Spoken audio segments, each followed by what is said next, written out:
Viewers আপনারা জানেন সাকিব খান ইতিমধ্যে শ্রীলঙ্কায় প্রিন্স সিনেমার মুভির শুটিং নিয়ে খুবই ব্যস্ত পার করছেন। কিন্তু তিনি হঠাৎ করে ঢাকায় চলে এসেছেন এবং তার ব্যক্তিগত বিমানের মাধ্যমে সে চিটাগাং গিয়েছেন। কিন্তু কেন গিয়েছেন সেটা আপনারা জানেন। প্রিন্স সিনেমার শুটিং পুরোদমে চলেছে। পরিচালক আবু হায়াত মাহমুদ সাকিব খানকে নিয়ে এই মুভিটি বিশেষভাবে তৈরি করতেছেন।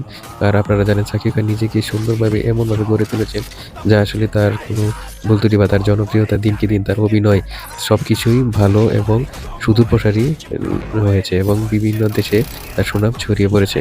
এখন সে কেন হঠাৎ করে দেশে আসলো এটাই প্রশ্ন এবং এটাই নিয়ে গুঞ্জন চলছে। এখন দেখা গেছে যে তার ব্যক্তিগত ফেসবুক ভেরিফাইড ফেসবুক এবং বিভিন্ন ফেসবুকের অনলাইনেও তার এই আগমনের ভিডিও স্থিরচিত্রগুলো দেখা যাচ্ছে যে কেউ তাদেরকে বিমান থেকে সেরকম হেলিকপ্টার থেকে নেমে এসেছে চিটাগাংয়ে এবং সবাই তাকে সাদরে গ্রহণ করেছে।